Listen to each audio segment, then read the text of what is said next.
안녕하세요. 오늘의 데일리 뉴스레터에 오신 것을 환영합니다. 1. 긴장이 절정에 이릅니다. 2. AS-21은 전장의 주무기가 됩니다. 3. 러시아의 끔찍한 붕괴. 한번 진실을 알아봅시다. 우크라이나 전쟁에 또다시 반전이 일었습니다. 이로 인해 일각에서는 폴란드가 우크라이나 전쟁에 참전할 수 있다고 제기했습니다. 원인은 폴란드 국경에 떨어진 미사일이 러시아제가 맞다는 주장이 다시 등장했기 때문인데요. 폴란드 국경 마을 프셰보도프에 미사일이 떨어졌습니다. 이 사고로 폴란드인 2명이 숨지는 사건이 발생했는데 이 공격의 주체가 러시아인지를 두고 G7과 나토 등 세계 여러 강국들이 긴급회의를 열었습니다. 미국 바이든 대통령이 미사일의 정체가 우크라이나군이 요격을 위해 발사한 S-300 미사일이라고 발표하면서 이 사건은 일단락되는 듯 보였는데요. 하지만 우크라이나의 젤렌스키 대통령이 반발하면서 미국의 주장을 뒤엎었습니다. 젤렌스키 대통령은 탄두 중량이 100kg이 넘지 않고 장약량은 수십 kg에 불과한 S-300이 터진다고 깊이 5m, 직경 20m짜리 구멍이 생겼다는 것은 도저히 말이 안 된다며 폴란드를 공격한 미사일은 러시아가 발사한 미사일이 맞다고 강변했습니다. 그런데 충격적이게도 이 주장을 서방의 많은 매체들이 지지하며 나서고 있습니다. 심지어 일부 군 전문가들은 만약 우크라이나의 주장이 사실이라면 폴란드가 나토를 소집해 러시아를 침공하는 게 가능할 뿐만 아니라 이제 우크라이나 전쟁은 폴란드군의 움직임을 예의주시해야 한다고 말하고 있습니다. 그런데 이들의 분석과 달리 폴란드의 안제이 두다 대통령은 전쟁을 할 마음이 없는 것 같습니다. 폴란드에 미사일이 떨어진 날 러시아의 유명 코미디언이 프랑스 마크롱 대통령으로 분장해 폴란드 대통령은 러시아와의 전쟁을 바라지 않으며 각별히 조심하고 있다라고 풍자하기도 했는데요. 이은 다시 말해 폴란드 대통령은 우크라이나 전쟁에 참전하는 것을 극도로 꺼리고 있다는 방증이기도 합니다. 따라서 폴란드가 우크라이나 전쟁에 참전하는 일은 그다지 가능성이 높지 않습니다. 하지만 이와 별개로 지금의 우크라이나 전쟁에 참전하는 것을 원치 않는 안제이 두다 대통령조차 이 다음 전쟁 준비에는 상당히 진심인 것 같습니다. 지난 수개월간 폴란드와 한국이 맺은 방산 수출 계약이 규모와 건수가 폭증한 것만 봐도 이 사실을 잘 알 수 있는데요. 특히 AS-21 레드백 장갑차에 대한 폴란드의 관심이 대단합니다. 이미 폴란드 현지에서 레드백 운용을 위한 여러 테스트를 진행하고 있을 정도인데요. 그래서 준비했습니다. 오늘은 폴란드가 K-2흡표를 시작해 레드백 장갑차까지 도입하려는 이유와 폴란드가 유독 한국 무기 도입에 열을 올리는 이유에 대해 알려드리겠습니다. 우리나라 많은 국민들이 요즘 궁금해하시는 게 하나 있는데요. 대한민국 방산무기가 뭐가 그렇게 대단하다고 폴란드카 연일 수조 원의 계약을 체결하는 것에 많은 의문을 갖습니다. 그도 그렇게 폴란드가 한국에서 구입한 무기 대금이라면 자신들이 마음만 먹으면 미국산 무기를 구입하는 게 불가능하지 않기 때문인데요. 그런데 이상하게 세계 많고 많은 나라들 중에 폴란드는 유독 한국산 무기만 고집하고 있습니다. AS-21 레드백 보병 전투차의 영상을 공개했습니다. 이 모습에 많은 이들이 깜짝 놀랐습니다. 한국의 시험 테스트에서 폴란드가 그만 레드백에 홀딱 반해버렸기 때문인데요. 사실 당시 분위기만 보면 수출이 거의 성사된 것처럼 보였습니다. 그래서 일부 무기 브로커들은 폴란드가 이미 차기 보병 전투차로 한국에 레드백을 내정한 것이 아니냐는 이야기가 돌고 있을 정도입니다. 그런데 그럴만합니다. 과거 폴란드가 자체 제작한 보르숙 장갑차의 성능이 우리 레드백에 비해 크게 부족하기 때문인데요. 폴란드의 보르숙 장갑차는 전장 7.5m, 전폭 3.5m, 전고 2.7m, 중량 25톤짜리의 보병 전투차입니다. 또 엔진은 독일 MTU사의 D2750마력 디젤 엔진이 사용됐고 주포는 미국의 부시마스터 LL 30mm 기관포를 탑재했습니다. 그런데 현재 폴란드의 장갑차 수준이 한국에게는 부식이 되어 개량을 추진 중인 K-21 보병 전투차와 비슷한 스펙입니다. K-21 보병 전투차는 전장 6.9m, 전폭 3.4m, 전고 2.6m에 D2840 렉스 850마력 디젤 엔진을 쓰고 있고 중량도 보르숙 장갑차와 비슷한 25톤인데요. 이렇게만 보면 그다지 문제가 없는 좋은 장갑차처럼 보입니다. 하지만 현실은 전혀 아닙니다. 보르숙 장갑차는 문제가 많아도 너무 많습니다. 먼저 화력에 딸립니다. 부시마스터 II 기관포는 드론을 상대로는 나름 괜찮은 무기지만 전차의 뒤에서 보병을 엄호하는 보병 전투차의 주포로 쓰기에는 너무 약한 무기입니다. 이에 반해 K-21 장갑차는 기관 부대의 선봉에서 기계와 보병을 지원하는 보병 전투차라는 목적에 맞게 79경장 40mm 기관포인 국산 K-40을 장비하고 있습니다. 그래서 두 전차의 화력을 놓고 따지면 K-21이 보르숙을 압도합니다. 미는 K-21의 개량형인 AS-21 레드백 역시 마찬가지인데요. 레드백은 호주의 요구에 따라 30mm 기관포를 사용하는 것과리 한국에 배치되는 레드백은 우리 군의 상황을 고려해 40mm 기관포 탑재를 염두에 두고 설계됐습니다. 그러니까 폴란드가 업권을 요구하면 언제든 이 요구사항을 들어줄 수 있다는 것입니다. 게다가 미국의 M2 브래들리 보병 전투차처럼 차량 외부에 설치된 대전차 미사일과 부무장으로 설치된 RWS 덕에 보조 화력에서도 보르숙 장갑차를 압살합니다. 그리고 이런 격차는 장갑차의 또 다른 핵심 요소인 방어력에서도 분명히 드러납니다. 먼저 레드백과 보르숙은 장갑의 수준이 다릅니다. 보르숙은 25톤 차량에 증가 장갑을 부착해 40톤 수준의 중장갑차로 업그레이드할 수 있습니다. 하지만 아무래도 증가 장갑을 얹다 보니 방어 효율이 떨어지고 무거워지는 단점이 생깁니다. 보르숙 장갑차는 750마력 엔진을 쓰기 때문에 증가 장갑을 장착했을 때 기동성도 크게 떨어지게 되는데요. 이에 반해 레드백은 애초부터 중장갑차로 설계됐기에 커다란 차체에 두껍게 장갑을 둘렀습니다. 이는 레드백의 스펙을 살펴보면 확실히 알 수 있습니다. 레드백은 전장 7.7m, 전폭 3.6m, 전고 3.7m에 차체 중량 42톤으로 보르숙 장갑차보다 훨씬 크기가 큽니다. 그럼에도 장갑은 더 두껍습니다. 상당한 무게를 차지하는 철제 궤도를 고무 궤도로 바꾸고 그만큼 여유있는 부분을 장갑에 추가로 투자했기 때문입니다.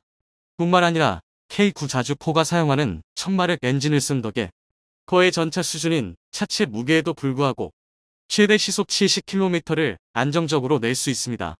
장점은 또 있습니다.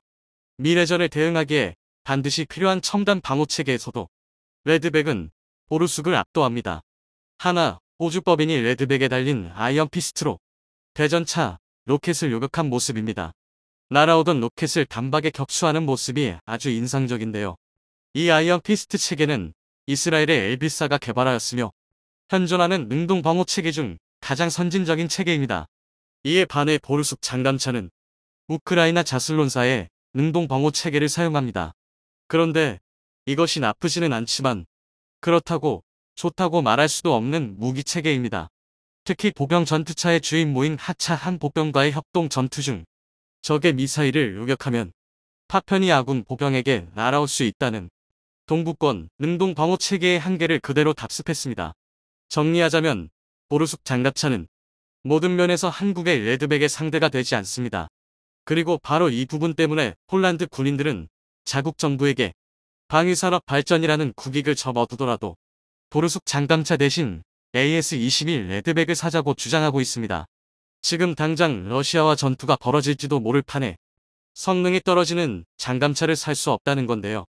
이게 무슨 말이냐면 최근 폴란드는 심각한 전쟁 위기에 노출되어 있습니다. 정체불명의 미사일이 폴란드에 떨어져 2명이 사망하자 폴란드 내 반러 세력들이 러시아의 소행임을 주장하며 참전을 주장하고 나섰기 때문입니다. 이에 대해 폴란드 안제이 두다 대통령은 서론에서 말씀드린 대로 전쟁을 막기 위해 동분서주하고 있습니다. 외교적으로는 강경 발언을 쏟아내며 폴란드의 잠재 적국에게 경고 메시지를 보내고 국내적으로는 극단 세력을 다독이며 전쟁 대신 전쟁 대비를 강화하는 것으로 사태를 마무리한 겁니다. 하지만 이는 어디까지나 미봉책에 불과합니다. 만약 비슷한 사건이 다시 단 한 번만이라도 더 발생한다면 국내 여론 악화로 폴란드군이 우크라이나 전쟁에 개입하는 것은 기정사실이 될 수 있습니다. 게다가 젤렌스키 대통령의 발언도 문제가 되고 있습니다. 현재 젤렌스키 대통령은 폴란드에 떨어진 미사일이 우크라이나의 S-300이라는 주장을 부인하고 있습니다. 그 이유는 우크라이나군에서 그런 사실이 없다고 자신에게 보고했고 사고 현장의 폭발 규모가 지대공 미사일의 폭발이라고 볼 수 없을 정도로 매우 컸다는 게 근거인데요. 실제로 S-300 미사일의 탄두 중량은 100kg 정도밖에 되지 않으며 정밀 유도 장치 때문에 탑재된 폭약의 양은 탄두의 절반도 되지 않습니다. 그래서 일부 전문가들 역시 젤렌스키의 주장에 동조하고 있습니다. 이들은 떨어진 미사일의 잔해가 S-300의 부품이 아니라 러시아제 순항미사일의 부품이라고 주장했습니다. 그러니까 확전을 염려한 미국이 혹시나 모를 사태로 인해 러시아가 핵미사일을 쓰지 못하도록 이 사태를 수습하며 이를 우크라이나의 지대공 미사일로 우겼다는 겁니다. 이는 달리 말해 러시아가 지금처럼 계속 미쳐 날뛰면서 우크라이나에 미사일 공격을 가하다 보면 이렇게 되면 폴란드는 무조건 러시아, 벨라루스와 전쟁에 나설 수밖에 없습니다. 동시에 나토 헌장에 따라 미국, 프랑스, 독일 등 나토 구성원들 역시 전쟁에 끌려가게 되는데요. 그래서 폴란드의 군인들은 만약의 사태에 대비하기 위해 한시라도 빨리 강력한 첨단 무기를 도입해 우크라이나에게 지원한 구식 무기의 빈자리를 한국산 무기로 메워야 한다고 말하고 있습니다. 하지만 폴란드 방산업체가 폴란드군에게 반발하고 있습니다. 폴란드 방산업체들은 보르숙 장갑차는 세계 최고는 아니라도 훌륭한 국산 무기이고 산업발전과 생산성 면에서 외산을 압도한다고 주장했습니다. 전쟁이 나면 추가 도입이 어려운 외산과 달리 자국 내 생산이 얼마든지 가능하다는 건데요. 그런데 폴란드군은 이 주장을 듣고도 레드백 도입을 계속해서 추진하고 있습니다. 그 이유는 폴란드 업체가 주장한 생산성조차 한국이 폴란드를 압도하기 때문입니다. 사실 폴란드는 무려 2010년대부터 차기 장갑차 도입을 추진했습니다. 하지만 폴란드 밤산업체의 비효율적 경영으로 인해 오랜 시간을 투자했음에도 불구하고 만족할 만한 결과를 얻지 못해 폴란드군의 불만이 정말 엄청났습니다. 원인은 폴란드 방산업체가 새 장갑차를 준다더니 구소련제 폐물 장갑차가 거의 환감이 다 되도록 신형 장갑차의 개발조차 완료하지 못했기 때문입니다. 이를 잘 알고 있는 폴란드군은 무기의 개발과 생산이 그리 간단하지 않다는 것과 마땅한 대체제가 없다는 현실을 인정하고 그동안 참고 있었을 뿐인데요. 그런데 옆 나라인 우크라이나에서 전쟁이 터져 자국의 안보가 위협받고 있는 실정이고 자국 기업들보다 월등한 성능의 한국산 무기가 등장하면서 이야기가 달라졌습니다. 그 견인차 역할을 했던 것은 바로 K9 자주포입니다. 현재 폴란드에는 K9의 차체를 그대로 써서 만든 폴란드의 국산 자주포 아즈크라프의 생산을 이미 끝마쳐둔 상태입니다. 또 K9PL의 라이선스 생산을 위해 시설 확장이 논의되고 있는데요. 그런데 레드백은 K9 차체 라인에서 일부 조정만으로 생산이 가능합니다. 즉 폴란드 국내 업체들보다 한국산 장갑차의 생산성은 그들을 압도하고 있습니다. 또 우리 기업들은 폴란드 방산기업과 비교도 안 되는 속도로 빠른 납기를 자랑합니다. 그 증거로 최근 한국은 불과 계약한 지 몇 달 만에 K전차와 K9 자주포를 생산해 폴란드군에게 인계했습니다. 국군이 쓸 물량을 전용해서 준 것이기는 하지만 폴란드의 입장에서는 그야말로 전광석과 같은 속도로 신무기가 납품된 건데요. 그래서 폴란드군은 K9 자주포를 생산하는 하나디펜스의 주력 상품인 레드백 장갑차 역시 계약을 한다면 빠른 시일 내에 공급될 수 있으리라 기대하고 있는 것입니다. 그러니까 AS-21 레드백이 폴란드군에 대량 도입되리려 하는 예측은 결코 망상이 아니란 것이죠. 우리가 기대했던 호주의 랜드 400페이지3 사업 자체가 호주의 정치적 변동 같은 변수만 없다면 한국은 충분히 폴란드에 레드백의 수출을 기대할 수 있게 되는데요. 러시아 경제는 불이익으로 인해 심각하게 쇠퇴하고 있습니다. 최근 언론에서 삼성중공업이 러시아와의 LNG 운반선 계약에 대해 손실을 감수하더라도 해지 수순을 밟을 것이라는 이야기가 흘러나오며 화제가 되고 있습니다. 러시아가 미국을 중심으로 한 서방 세계의 경제 제재가 강화되면서 정상적인 대금 지급이 어려워지자 대금 지급을 차일피일 미루고 있기 때문인데요. 러시아는 한국과의 계약이 해지되더라도 중국에 기댈 수 있을 것이라 믿고 있지만 현실은 전혀 그렇지 않습니다. 중국이 은근슬쩍 러시아와 손절하려는 모습을 보이며 끈끈해 보였던 중러 동맹에 균열이 발생했기 때문입니다. 또한 더 중요한 문제는 중국의 형편없는 기술력에 있습니다. 최근 중국이 러시아에 공급한 반도체 중 불량이 속출하며 그 불량률이 40%에 달할 정도라고 하는데요. 한국이 LNG선 계약을 해지할 경우 러시아가 위기에 처할 것은 불을 보듯 뻔히 보입니다. 반면 한국은 폭발적으로 증가한 LNG선 수요 증가에 현재 만들고 있는 LNG선을 다른 나라에 팔면 그만이라고 하는데요. 그 자세한 내용 알아보도록 하겠습니다. 올해 초 러시아 우크라이나 전쟁 이후 불거진 조선업계의 러시아 리스크 후폭풍이 거셉니다. 우크라이나를 침공한 러시아에 대한 경제제가 강화되면서 러시아가 계약해둔 선박에 대한 중도금조차 지급하지 못하고 있는데요. 이에 한국 조선사와의 계약이 줄줄이 해지 수순을 밟을 것으로 예상되고 있습니다. 벌써 몇 건은 계약 해지 처리되기도 했습니다. 대우조선해양은 지난 6월에 이어 7월까지 두 차례에 걸쳐 러시아 선주로부터 발주받은 액화천연가스 LNG 운반선 두 척에 대한 계약을 해지 처리하면서 러시아 리스크가 현실화됐는데요. 러시아가 서방의 경제제재로 국제은행 간 통신화폐 스위프트 결제망에서 퇴출당하면서 중도금 납부가 불가능해졌기 때문입니다. 이후에도 제재 속되면서 나머지 물량도 언제 계약이 해지될지 장담할 수 없는 상황인데요. 최근 언론에서는 러시아의 대금 지급이 원활하지 않아 삼성중공업도 러시아로부터 수주한 계약에 대해 해지를 고려하고 있다는 계약 해지설이 흘러나오고 있습니다.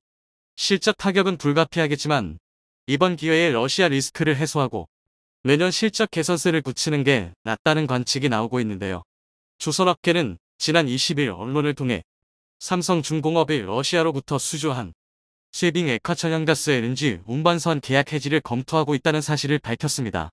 계약 해지는 연말 전에 단행될 것으로 전망되고 있습니다. 한국조선해양, 대우조선해양, 삼성중공업 등 국내 조선 3사가 러시아로부터 수주한 금액은 약 80억 달러에 달하는데 이 중 삼성중공업이 50억 달러로 가장 많은 물량을 갖고 있습니다. 삼성중공업은 러시아 지베즈다 조선소와 설비 공급 계약을 맺고 러시아가 추진하는 대규모 LNG 개발 사업인 아크틱 LNG 이 프로젝트에 투입돼 쉐빙 LNG 운반선을 건조하고 있는데요.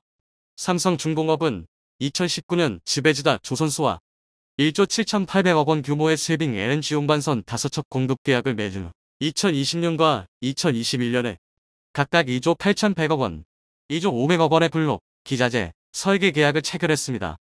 러시아의 국영 에너지 회사인 무바텍이 지베즈다 조선소의 쉐빙 LNG 운반선을 발주하면 지베즈다의 기술 파트너인 삼성중공업이 재수주하는 방식이요. 국내에서 제작한 선박 블록과 부품, 자재 등을 지베즈다 조선소로 가져가 조립하는 방식으로 진행되고 있습니다. 삼성중공업이 지난 2019년부터 2021년까지 러시아로부터 수주한 실적은 모두 22척에 달한다고 하는데요. 2019년 수주한 5척 가운데 2척은 인도를 완료했지만 아직 3척이 남아있으며 수주 및 설계 단계에 있는 선박이 17척으로 현재 남아있는 물량만 20척입니다. 삼성중공업의 한 관계자는 러시아의 대금 지급이 미뤄지고 있다며 수주 및 설계 단계인 17척은 발주처와 진행 방향에 대한 협의 중이다라고 현 상황을 밝혔습니다. 서방의 러시아 경제 제재로 인해 선박 건조도 차질을 빚고 있는 것이죠. 또한 조선업체들이 러시아로 수출하는 선박, 해양 시스템, 장비가 정부의 허가를 받아야 하는 비전량 물자 57개 품목에 포함되면서 자재 조달에도 어려움을 겪고 있는데요. 정부의 수출 승인 지연으로 현지 작업은 사실상 중단된 상태입니다. 선박 건조 지연으로 조선업체들의 피해가 커지면서 정부의 지원이 필요하다는 지적도 나오고 있습니다. 수출 승인이 이뤄진 탓에 보관 기간이 길어져 국내에 보관 중인 자재에 룩이 쓰는 문제가 발생하기도 했는데요. 선박 조립을 마쳤으나 수출 허가 품목인 선박용 페인트를 들여오지 못해 선박 도장 작업이 늦어지며 완성된 배를 바다에 띄우지 못했던 사례도 있습니다. 시장에서도 올해까지 삼성중공업의 적자가 예상되는 만큼 이번 기회에 러시아 리스크를 해소하는 것이 낫다고 평가하고 있습니다. 한편 러시아는 한국과의 LNG선 계약이 해지되더라도 중국에 기댈 수 있을 것이라 굳게 믿으며 배짱을 부리고 있습니다. 그동안 러시아와 중국은 미국에 맞서며 끈끈한 동맹관계를 구축하고 있는 것처럼 보였습니다. 한국의 조선업계가 LNG 수송 선박 건조 분야에서 독보적인 위치를 차지하고 있기에 한국의 건조를 맡기는 것이 당연한 상황임에도 당시 러시아는 신형 LNG선 발주를 중국과 한국에 나누어서 맡겼는데요. 중국에서 만들어진 LNG선들이 여러 차례 고장을 반복하며 폐선까지 이르렀던 전례가 있음에도 러시아가 중국에 건조를 맡겼다는 건 순전히 중국과의 동맹을 강화하기 위한 선택이었습니다. 그러나 최근 중국의 분위기가 심상치 않습니다. 중국이 은근슬쩍 러시아와 손절하려는 모습을 보이며 끈끈해 보였던 중러 동맹에 균열이 발생하고 있다고 하는데요. 한국 대신 중국을 선택했던 러시아가 믿었던 중국에게 뒤통수를 맞은 것입니다. 사실 중국이 러시아를 배신한 건 처음 있는 일이 아닙니다. 중국의 산업 스파이들이 미국, 유럽에서 활동하며 각국의 기밀 정보를 빼돌리고 있다는 FBI의 지속적인 경고가 있었습니다. 충격적인 사실은 이러한 중국의 스파이 활동이 서방 국가들에서뿐만 아니라 동맹국인 러시아에서도 포착되고 있다는 것인데요. 겉으로는 러시아와 동맹관계를 표방하면서 러시아를 대상으로 한 스파이 활동을 멈추지 않고 있는 중국의 모습에 러시아 내부에서 중국에 대한 불신감이 높아져 가고 있습니다. 최근 러시아에서 진행된 설문조사에서는 중국을 러시아의 핵심 파트너로 꼽으면서도 중국에 대한 신뢰도는 낮게 나와 그 불신을 그대로 보여줬습니다. 오래전부터 두 국가의 사이가 썩 좋았다고만은 할 수 없는데요. 같은 공산당 국가였지만 각자 공산 진영의 주도권을 잡기 위한 신경전이 여러 차례 벌어졌습니다. 러시아와 중국은 국경을 맞대고 있게 과거 소련 시절에는 여러 차례 군사 충돌이 일어나기도 했습니다. 심지어 양국 간 긴장이 극에 달했던 1969년에는 소련이 중국에 핵 공격을 계획한 적도 있습니다.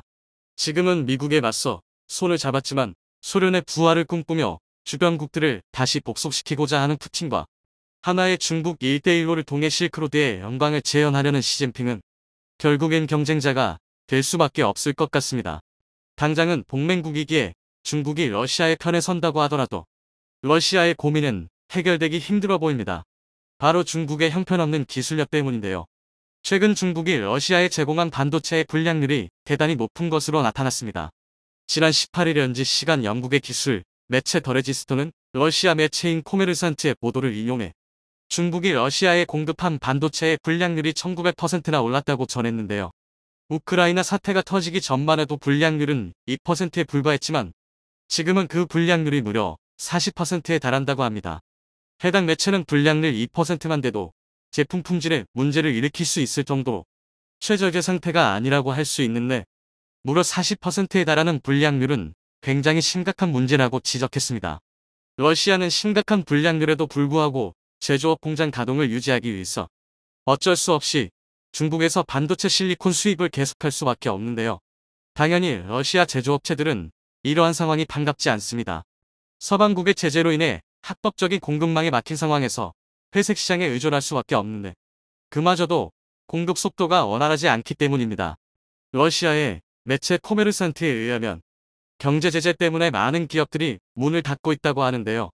영국 매체 더 레지스터는 중국이 러시아에 의도적으로 불량 반도체를 공급하는 것 아니냐는 의혹을 제기했습니다. 서방국의 제재가 이어지는 이상 러시아는 중국이 아니면 반도체를 공급받을 국가가 없기 때문입니다. 중국의 기술 기업들은 이미 러시아의 사업 위험을 인식하고 있습니다. 지난 8월 화웨이 러시아 일부 매장은 재고 부족을 이유로 제품 판매를 중단했고 지난달에는 일부 직원들을 중앙아시아로 재배치하기도 했죠. 이러한 상황 속에서 한국이 LNG선 계약을 해지할 경우 러시아가 위기에 처할 것은 불을 보듯 뻔해 보입니다.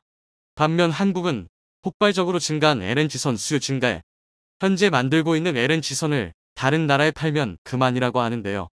러시아와의 LNG선 계약 파기가 오히려 한국 조선업계의 호재로 작용하고 있습니다. 러시아의 가스 수출 중단으로 러시아와 LNG선 건조 계약을 체결했을 때보다 LNG선 수요가 폭발적으로 증가했기 때문입니다. 지난해 1월과 7월에 계약한 러시아와의 LNG선 계약을 해지했던 한국조선해양은 러시아에 팔기로 했던 LNG선을 기존 계약 금액보다 3천억 원 받고 재계약하기도 했습니다.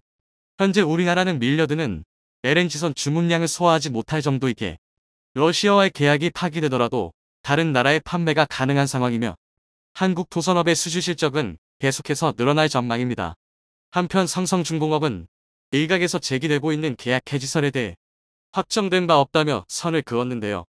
삼성중공업의 한 관계자는 서방 제재로 러시아의 대금 지급이 원활하게 이뤄지지 않는 것은 맞지만 앞서 지급한 선도금을 이용해 선박 건조는 계속 이어가고 있다고 밝혔습니다. 다만 계약 해지를 결정한 것은 아니고 계약 해지를 포함해 모든 가능성을 열두고 다각도로 검토하고 있는 상황이라고 덧붙였습니다. 삼성중공업이 어떤 결정을 하든 칼자루는 우리 한국의 손에 쥐어져 있는 것 같은데요. 부디 손해보지 않고 최대한의 이익을 낼 수 있는 현명한 선택을 하게 되길 바랍니다.